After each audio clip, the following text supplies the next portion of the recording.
नमस्कार, channel one news देख रहे हैं आप और मैं हूं राममोहन शर्मा। अब हम आपको दिखाएंगे हीरा माणिक शो। इस शो के अंतर्गत हार्दिक हुंडिया जी ने इस बार मुलाकात की मशहूर बिल्डर मंजू याग्निक से। कहते हैं सूर्य उसके तेज से चमकता है, चंद्र उसकी चांदनी से। सूर्य और चंद्र की तरह मुंबई शहर के अंदर बिल्डर जगत में चमकने वाली एक ऐसी महिला जिन्होंने बहुत ही कम उम्र के अंदर और इतने भारी बिल्डर जगत के अंदर जिन्होंने भारी नामना कमाई है, ऐसे मंजू जी याग्निक से हम आज कुछ उनके दिल की बात उनसे मुंह से जानेंगे। मंजू जी, आपका हीरा माणिक शो में हार्दिक स्वागत है। मंजू जी, लोग एक नारी होकर लोग कोई फैशन जगत के अंदर जाते हैं, कोई हीरोइन बनने जाती है, कोई अपना बिजनेस अलग करा, लेकिन बिल्डर जगत के अंदर हमने सुना कि पहली एक ऐसी महिला है जो इस बिल्डर जगत छोटे समय के अंदर बहुत भारी नाम कमाया। तो मंजू जी, जादू कैसे हुआ? हर काम के लिए मैं समझती हूँ पैशन बहुत जरूरी है। किसी भी लाइन में हो सकता है, फैशन इंडस्ट्री से लेके किसी हैवी इंडस्ट्री में चले जाओ। मैं बचपन से ही देखती थी, इवन छोटे छोटे मजदूर लोगों को एक घर बनाते हुए, और वो तब से देखने के साथ बिल्डिंग बनाते हुए, सब बनाते हुए एक पैशन था कि कभी मैं कुछ ऐसा क्रिएट करूं। बाय लक मुझे इस फील्ड में एक अपॉर्चुनिटी मिली और बहुत बड़े अच्छे आर्किटेक्ट्स के साथ में और लैंडस्केपर्स के साथ में वर्ल्ड ओवर एक्सपोजर मिला। बहुत अच्छा लगा। That was also by luck, but end of the day मैं महसूस करती हूँ कि हार्ड वर्क और लगन हर काम के लिए बहुत जरूरी है। आप चाहो तो कुछ भी बन सकते हो। अगर उस बात का आप में लगन है तो आपके लिए कुछ भी अचीव करना उतना डिफिकल्ट नहीं होता। मुझे ये इंडस्ट्री शायद मेरे बचपन से ही अच्छी लगती थी मुझे, और जैसे मैं देखती थी वो डिजाइन, हालांकि ये मेरा फील्ड नहीं था लेकिन फिर भी मैं उन्हें स्टडी करने की कोशिश करती थी। और जब मैं कोई भी अच्छी बिल्डिंग सामने देखती थी उसको इंटरनली स्टडी करती थी, देखती थी, मुझे अच्छा लगता था। ये एक बहुत हैरानी की बात है कि इस फील्ड में मैंने बहुत स्टडी नहीं कर सकी, लेकिन बाय एक्सपीरियंस आज मैं इस फील्ड में बहुत कुछ काम कर सकती हूँ, जो टेक्निकल भी है और प्रोफेशनल भी। तो मंजू जी, एक बात है कि जिस आदमी को जिस फील्ड में जाना हो उसके अंदर जाने के बाद भी वो आदमी बहुत कुछ सीख सकता है। तो आप जब बिल्डिंग लाइन में आए तो उसके पहले आप क्या करते थे? जस्ट स्टडी किया, मैरिज हुआ, लेकिन मेरा प्रोफेशन लाइन प्रैक्टिकली यहाँ से ही स्टार्ट हुआ। तो 24 साल पहले। तो मंजू जी, आपको ये नहीं लगा बिल्डर जगत के अंदर लोग जो बिल्डिंग का काम करते हैं उनको कई बार धमकियां मिलती है, लोग डरते हैं, लोग बोलते हैं बिल्डिंग का काम करना मतलब एक बहुत हैवी लोगों के साथ काम करना, यहाँ से गुंडागिरी से भी निपटना बहुत पड़ता है। तो आपको क्या ऐसा कोई चीज महसूस हुई कि जिससे आपको ये लगा कि बिजनेस नहीं करना चाहिए मुझे? जब मैं शुरुआत में इस लाइन में आई थी तो काफी कुछ ऐसी चीजें एक्सपीरियंस की है मैंने भी, लेकिन आज की डेट में अगर मैं आपको ये बात बोलूं तो इंडस्ट्री बहुत ऑर्गेनाइज्ड हो चुकी है। और ये जो अगर आप कहीं ना कहीं थोड़े से रॉन्ग होते हैं, ऑफ द लाइन जाएंगे, तो कहीं ना कहीं ये प्रॉब्लम्स आ सकती हैं। लेकिन अगर आप खुद ऑर्गेनाइज्ड मैनर में चलते हो, प्रॉपर वे से अपना बिजनेस को लेके आगे जाते हो, मुझे नहीं लगता कि आपको इतनी डिफिकल्टीज होती हैं। आपके लाइजनिंग के लिए आपके पास बहुत ऑप्शंस अवेलेबल है आज की डेट में। आप चाहो तो एक प्रोफेशन में आपके टोटल प्रोफेशनल टीम्स आपके पास अवेलेबल है। मुझे नहीं लगता कि अब वो टाइम रह गया है कि आप थ्रेटनिंग में काम करते हो या ऐसी सिचुएशंस में काम करते हो। हर चीज आज बहुत प्रोफेशनली ऑर्गेनाइज हो चुकी है, और मैं तो चाहूंगी कि बहुत लेडीज इस इंडस्ट्री में आए और देखें कि ये इंडस्ट्री कंप्लीटली चेंज हो चुकी है और इसमें बहुत स्कोप है। And trust me, it is the most adventurous industry. Channel one news पे हार्दिक हुंडिया के साथ हीरा माणिक शो को ब्रिज सिंह की तरफ से हार्दिक बधाइयां।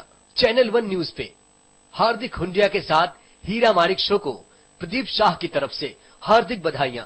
चैनल वन न्यूज पे हार्दिक हुंडिया के साथ हीरा माणिक शो को गजराज पगारिया की तरफ से हार्दिक बधाइयां। मंजू जी, आज के तारीख में लोग चाहते हैं सबसे अच्छा से अच्छा घर सुंदर हो, तो आपको क्या लगता है लोग प्राइस भी बॉम्बे में देते हैं इतनी? बॉम्बे में तो क्या, मोस्टली हर मेट्रो में हर एक चीज का अपना प्राइस है। अगर आप बेस्ट एमिनिटीज देंगे या वो एमिनिटीज आपको एक डेवलपर प्रोवाइड करे या एक आप पर्सनली बनाएं, तो वो एमिनिटीज का एक प्राइस होता है। अगर आप चाहें मेरा कंप्लीट घर ऑटोमेटेड हो, बेस्ट ऑफ आप इटालियन मार्बल लगा के फुल फर्निश्ड मेरे को घर चाहिए, तो उसका एक प्राइस होता है। अगर आप वो चीज बनाने जाएंगे, प्रोबेबली आज की डेट पे आप वो प्राइस में बना नहीं पाए, but as a developer suppose हम वो एमिनिटीज देते हैं तो आपको उससे बहुत कम प्राइसिंग में बना के दे सकते हैं, क्योंकि हम एक अलग लेवल पे डील करते हैं। तो पॉसिबल है। मंजू जी, लोग कहते हैं कि जब कोई पुरुष आगे जाता है उसके पीछे एक स्त्री का होता है, तो एक स्त्री आज जब इतना बड़ा बॉम्बे जैसी मेगा सिटी के अंदर आप इतने आगे गए, आपके पीछे किसका हाथ है? मैं तो ये कहूंगी मेरे पीछे पूरे नाहर ग्रुप का हाथ है, क्योंकि बहुत अच्छी टीम है हमारे पास, बहुत प्रोफेशनल लोग हैं, best of the architect, landscaper, consultant, सब लोग हैं। एक ग्रुप को बनाने में कोई एक इंसान अकेला बहुत कुछ नहीं कर सकता, उसके पीछे एक टीम लीडिंग होती है कंप्लीटली, और सबका हाथ है। पर specially I would like to say that mister Sukhraj Nahar, chairman of Nahar group, he has played a major role making all of us, his family and everybody successful. मतलब एक बात का है, यदि किसी आदमी को अपना लगन से काम करना और आगे आना हो तो टीम वर्क बहुत जरूरी। वो बात हमने मंजू याग्निक के साथ सुनी, और भी कुछ बात सुनेंगे। लेते एक छोटा सा ब्रेक। चैनल 1 न्यूज पे हार्दिक हुंडिया के साथ हीरा माणिक शो को ब्रिज सिंह की तरफ से हार्दिक बधाइयां। चैनल 1 न्यूज पे हार्दिक हुंडिया के साथ हीरा माणिक शो को प्रदीप शाह की तरफ से हार्दिक बधाइयां। चैनल 1 न्यूज पे हार्दिक हुंडिया के साथ हीरा माणिक शो को गजराज पगारिया की तरफ से हार्दिक बधाइयां। दोस्तों, हम बात कर रहे थे मंजू याग्निक जी से, जो नाहर ग्रुप की वाइस चेयरमैन है और एक जानी मानी जो बॉम्बे की बिल्डर जगत की हस्तियों में जिनका नाम बहुत अच्छे लेवल से, ऊपरी लेवल से लिया जाता है। हम इनसे कुछ वापस सवाल करेंगे। मंजू जी, आपका नाहर ग्रुप का भावी प्रोजेक्ट क्या है? नाहर ग्रुप की काफी प्रोजेक्ट्स हैं जो अभी पाइपलाइन में है और जो अंडर कंस्ट्रक्शन है। उसमें से एक प्रोजेक्ट की मैं बात करूंगी जो है नाहर गंगे शक्ति मुंबई में। वो एक 100 एकड़ से ऊपर में फैला हुआ एक टाउनशिप प्रोजेक्ट है। इस प्रोजेक्ट की एक खासियत है जो यहाँ पे हम लोग एक पोडियम गार्डन बना रहे हैं, पोडियम लेवल, जो अप्रोक्सीमेटली 9.5 लाख स्क्वायर फीट का इंडिया का सबसे बड़ा पोडियम गार्डन होगा। ये इंडिया में अपने तरह का एक अलग ही प्रोजेक्ट होगा, जिसमें एक सपोज 5 लाख स्क्वायर फीट जितना सिर्फ गार्डन स्पेसेस होंगी अप्रोक्सीमेटली, और उन गार्डन के अंदर हमने बिल्डिंग्स प्लेस की है। जनरली अगर आप देखते होंगे कहीं अलग किसी कॉम्प्लेक्सेस वगैरह में, तो वहां पे आपको लगेगा बहुत सारी बिल्डिंग्स हैं, बिल्डिंग्स हैं, बिल्डिंग्स हैं, और सारी एमिनिटी दूर एक कहीं जगह पे एक छोटी सी प्लेस में कहीं उन्हें एकोमोडेट कर दिया गया। तो एक इंसान की छोटी छोटी नीड्स को केटर करने के लिए आप मुझे खुद बताइए, आप एक दिन में कितनी बार क्लब जा सकते हैं, या गार्डन में जा सकते हैं, या मार्केट जा सकते हैं? शायद महीने में 2-3 बार आप टाइम निकालेंगे। लेकिन वो सब चीजें हम लोगों ने यहाँ तक लाने के लिए हमने ऐसा टेरिटरी बनाई है, ऐसा एनवायरनमेंट बनाया कि आप अपने घर के नीचे उतरते हैं तो आप गबानाज में एंटर कर सकते हैं। आपको खुद लगेगा कि आप कहीं लोनावाला, खंडाला या ऐसे किसी रिसोर्ट प्लेस में है कि आप अपने घर से नीचे उतरते हैं, और क्लब में जा सकते हैं। हमने रेजिडेंशियल कॉम्प्लेक्सेस में होने वाले सबसे बड़ा एक क्लब हम बना रहे हैं, which is more than 50,000 square feet. कोई शायद रेजिडेंशियल कॉम्प्लेक्सेस में नहीं बने हैं अभी तक ऐसा क्लब हाउस, जहां पे sports, entertainment, personal health care सब फैसिलिटीज अवेलेबल है। इसके अलावा एक कॉम्प्लेक्स ये सेल्फ सफिशिएंट है, जहां पे एक mall multiplex, medical centre, theatre, office building से लेके एक टेम्पल, जो होना चाहिए मार्केट, वो हर एक चीज हम लोगों ने इधर ही प्रोवाइड की है। बैंक, जिस काम के लिए आपको कहीं आधा किलोमीटर भी दूर चल के जाना पड़ता है, उसके लिए आपको कुछ नहीं करना पड़ेगा। It's a very thoughtful project. Manju ji, ये जो प्रोजेक्ट आप बना रहे हैं, इतना बड़ा गार्डन, वो कहाँ पे बना रहे हैं? ये हम पवई में बना रहे हैं। तो मतलब क्या ये जो बॉम्बे का एक छोटा सा जो इंसान है, जो नौकरी करने वाला इंसान है, क्या वो वहाँ पे मकान खरीद पाएगा? हमने बहुत डिफरेंट साइजेस और बजट के हाउसेस बनाए हैं। हम लोगों ने एक अफोर्डेबल हाउसिंग की भी स्कीम बनाई जो कॉम्पैक्ट हाउसिंग है। हम लोगों ने लग्जरी हाउस भी बना रहे हैं। तो एक मैं ये तो नहीं बोलती कि हर सेगमेंट का इंसान उसमें एंटर कर सकता है, पर हमने जस्टिफाइड कॉस्ट में भी उसको बनाने की कोशिश की है और लग्जरी लेवल्स भी प्रोवाइड किए हैं. So every option is available there. Manju ji, लोग नाहरपुर को इतना प्यार क्यों करते हैं? मतलब जो आदमी एक बार आपके यहाँ खरीदने के लिए मकान आता है वो खरीद के जाता है, तो ऐसी कौन सी क्वालिटी आपके अंदर है जो लोगों को इतना अट्रैक्शन करते हैं? हम लोग सिर्फ घर या बिल्डिंग्स नहीं बनाते, ये हमारी स्पेशलिटी है. हम लोग एक लाइफस्टाइल प्रोवाइड करते हैं. हम लोग अपने कस्टमर से पहले ओपिनियन लेते हैं कि आपको आपके एग्जिस्टिंग प्लेस में आपको ऐसा क्या लगता है जो सबसे अच्छा हो, और ऐसी क्या चीजें जो आपको लगे कि इसमें इम्प्रूवमेंट होना चाहिए. तो ना सिर्फ हमारे कस्टमर से, लेकिन टोटली ग्लोबल लाइफस्टाइल से हम लोग इंस्पिरेशन लेके अपने प्रोजेक्ट्स पे काम करते हैं. वर्ल्ड ओवर जो बेस्ट प्रोजेक्ट्स बनाते हैं हम स्टडी करते हैं. वर्ल्ड ओवर हम लोग जितनी भी बेस्ट कंसल्टेंसीज है, वेदर इट इज लैंडस्केपिंग और अदर कंसल्टेंसीज, वो हम लोग बाहर से हायर करते हैं. जो हमें लगे कि वर्ल्ड ओवर बेस्ट कंसल्टेंसीज हम लोग लेते हैं, जिससे हमें अच्छे से अच्छा प्रोडक्ट बन के बाहर आए. तो जब एंड यूजर उस जगह को यूज करता है और अपने आप को उस एनवायरमेंट में, उस जगह पे कंफर्ट फील करता है और लगता है कि मैं शायद यहाँ एक और घर ले लूं, वो मेरे लिए सबसे बड़ी अचीवमेंट होती है. मंजू जी, आप दुनिया भर घूमे हो, दुनिया में आपने बिल्डिंगें देखी, इमारतें देखी, वहाँ के मकाने देखे, तो क्या लगता है आपको इंडिया में जो मकान बनते हैं आजकल, वो हम लोग क्या वर्ल्ड के लेवल से भी ऊपर जा रहे हैं या वर्ल्ड के लेवल के बराबर है? आज मैं एक छोटी सी चीज आपसे शेयर करूंगी.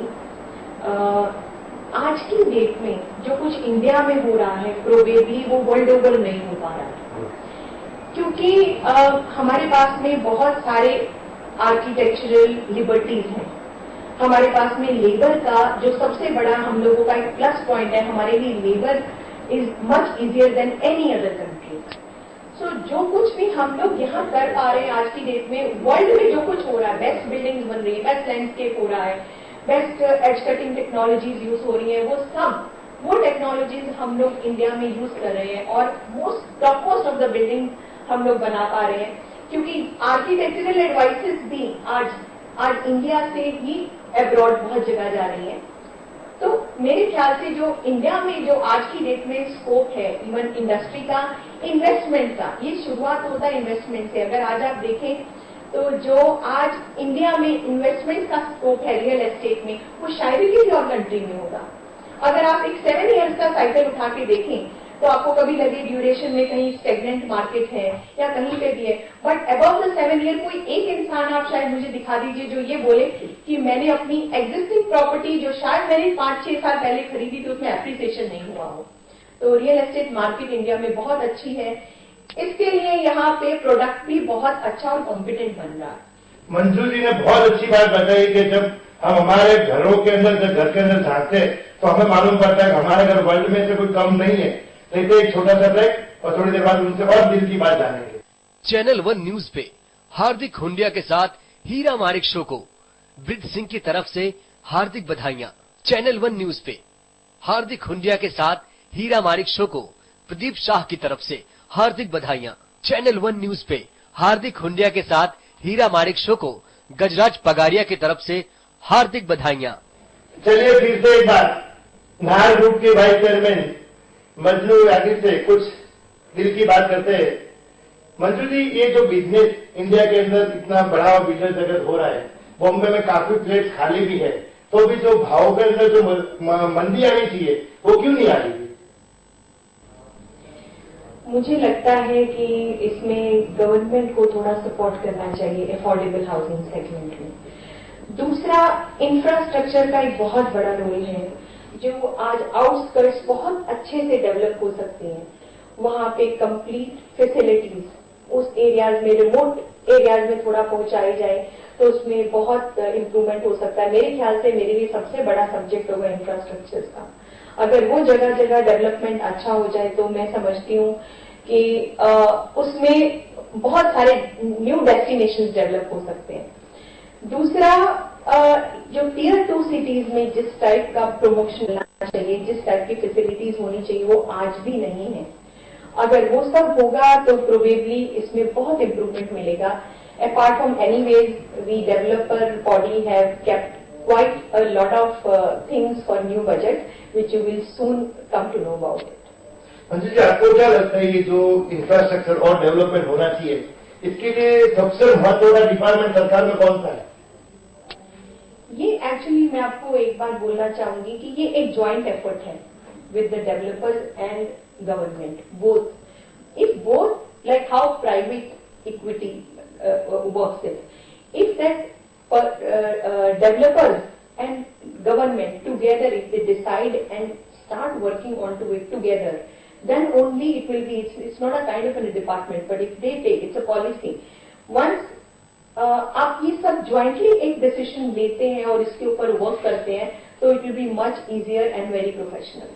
मंजू जी, आपने काफी उपलब्धियां प्राप्त की, आपको कई जगह से अवार्ड मिले, तो उसके पीछे आपका क्या योगदान है?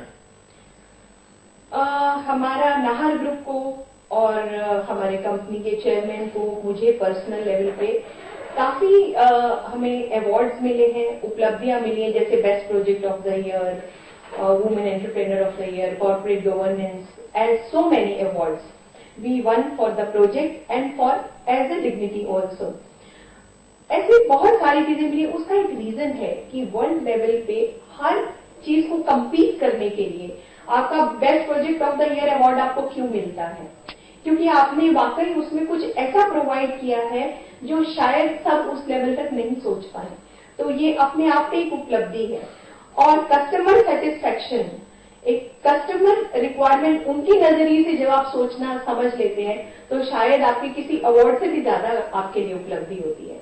और आज की डेट में मैं आपको बोलना चाहूंगी कि हर प्रोजेक्ट में मोस्टली 10-20% सेगमेंट एनआरआईज का होता है और वो लोग बहुत ग्लोबल एटमॉस्फेयर से इंस्पायर्ड होते हैं. जब वो अब्रॉड से सेटल होने इंडिया आते हैं या कोई भी प्रॉपर्टी में जब देखते हैं, या हमारे लोग यहाँ से बाहर एक्सपोजर लेके आते हैं, तो वो हमेशा ये सोचते हैं कि हम लोग उस स्टैंडर्ड, उस लेवल को मीट करें.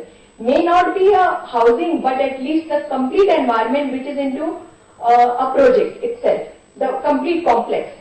तो वो सब जब आप उस लेवल पे, उसको इंटरनेशनल लेवल पे आप अगर काम करते हैं और उनको वो डिलीवर करते हैं, तो डेफिनेटली एक आदमी या एक जो कंज्यूमर है वो शायद आपको छोड़ के और कहीं जाना नहीं चाहेगा. ये उपलब्धि है. चैनल 1 न्यूज पे हार्दिक हुंडिया के साथ हीरा माणिक शो को ब्रिज सिंह की तरफ से हार्दिक बधाइयां. चैनल 1 न्यूज पे हार्दिक हुंडिया के साथ हीरा माणिक शो को प्रदीप शाह की तरफ से हार्दिक बधाइयां. चैनल 1 न्यूज पे हार्दिक हुंडिया के साथ हीरा माणिक शो को गजराज पगारिया की तरफ से हार्दिक बधाइयां. मंजू जी, ये लोग कहते हैं मुंबई के अंदर जो जगहों के भाव कम नहीं हो रहे, लोग बोलते हैं फॉरेन से बहुत लोग इन्वेस्टमेंट इंडिया में करते हैं, क्या इसका कारण ये है? नहीं, मैं इस बात को सही नहीं समझती हूँ. हमारा यहाँ पे एक डोमेस्टिकली जनरेटेड इकोनॉमी है. नीड हमारे घर में ही है, अगर हम बोल सकते हैं तो. 27 मिलियन हाउसिंग आज की डेट में भी यहाँ पे यूनिट्स इधर रिक्वायर्ड हैं. बाहर की तो हम बाद में बात करेंगे, लेकिन यहाँ पे हमारे अंदर इतनी डिमांड है जो अभी तक हम लोग कंप्लीट नहीं कर पा रहे हैं.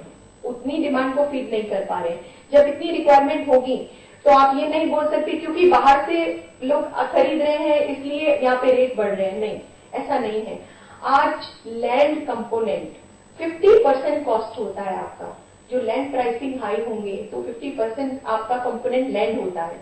आज labour cost is increased a lot. Material every day it is increasing the cost.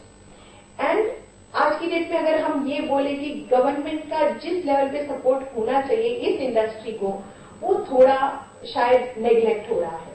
तो ये सब फैक्टर्स हैं इस प्राइस को बढ़ाने के लिए. मगर मैं समझती हूँ कि अगर ये ब्लेम अगर आप सिर्फ डेवलपर को ही देंगे, बिल्डर को भी देंगे, तो that is not justified. Manju ji, channel 1 के दर्शक जो आज पूरा वर्ल्ड ये आपका प्रोग्राम देख रहा, आपकी बातें सुन रहा है, आप क्या संदेश देंगे? यदि किसी को भी लैंड खरीदने में टाइम बराबर है या नहीं बराबर है? एक यूजर के लिए कोई भी टाइम अपना घर खरीदने के लिए बहुत अच्छा है. मैं एक कंज्यूमर के लिए एक एडवाइस जरूर देना चाहूंगी कि किसी भी प्रोजेक्ट में जब आप अपना घर खरीदते हैं तो आप शायद अपनी पूरी लाइफ की सेविंग लगाते हैं. तो जहां पे कंप्लीट ड्यू डिलिजेंस है, थोड़ा सा एक्सपेंस और थोड़ा सा ये एक ड्यू डिलिजेंस में लगाइए कि आप जो घर खरीद रहे हैं लीगली या हर वे से, वो आप अपना पैसा सही जगह इन्वेस्ट कर रहे हैं, राइट ब्रांड में कर रहे हैं और फाइनेंशियल इंस्टीट्यूट उसमें इन्वॉल्व है, तो ये बहुत अच्छी बात है क्योंकि वो ड्यू डिलिजेंस आपको नहीं करना पड़ता, वो बैंक खुद करते हैं। तो अगर फाइनेंशियल इंस्टीट्यूट इन्वॉल्व है तो आप काफी सेफ हो जाते हैं वहां इन्वेस्टमेंट करने के लिए। और राइट ब्रांड के साथ इन्वेस्टमेंट करते हैं जिनका कंसिस्टेंट बिजनेस है, तो आपको कभी इस चीज में मार नहीं खाना पड़ता हमारी प्रॉपर्टी के प्राइस बहुत डेप्रिशिएट हो गए, हमें टाइमली पोजेशन नहीं मिल पा रहा, या हमें जो होना चाहिए, जो हमारे को कमिटमेंट किया गया था वो हमें नहीं मिला, तो ये सब कॉन्सिक्वेंसेस से आप बाहर रहेंगे। मंजू जी, लोग पहले गोल्ड में, डायमंड में हर जगह इन्वेस्टमेंट करते थे, तो क्या लगता है आपको गोल्ड डायमंड की तरह जमीनों में इन्वेस्टमेंट करना चाहिए? मैं हर एक कंज्यूमर से एक ही क्वेश्चन पूछूंगी, आप खुद अपनी पास्ट हिस्ट्री में जाके देखें, आपके पास, आपके पेरेंट्स के पास, आपके सिस्टर ब्रदर या जो भी होंगे, किसी ने एक टाइम पे घर लिया होगा और सोना भी लिया होगा। आप अगर दोनों को या अपने शेयर को, किसी भी चीज को अगर आप इवेल्युएट करें, तो आप खुद बताइए आपका ज्यादा अर्निंग और ज्यादा सेफ्टी किस में रहा है, आपकी प्रॉपर्टी में या अदर इन्वेस्टमेंट्स में, and that is the answer. तो ये थे मंजू याग्निक जी, जिन्होंने अपने कई दिल की बातें बताई और इनकी बातों से सुनकर ऐसा लग रहा है एक हाउसवाइफ जब बिजनेस करने जाती है तो कहां की कहां पहुंच जाती है, और जब इनसे हमने कई ऐसी बातें जानी जो हमारे दर्शकों के लिए बहुत अच्छी बात है। मंजू जी, आपका बहुत बहुत शुक्रिया, थैंक यू।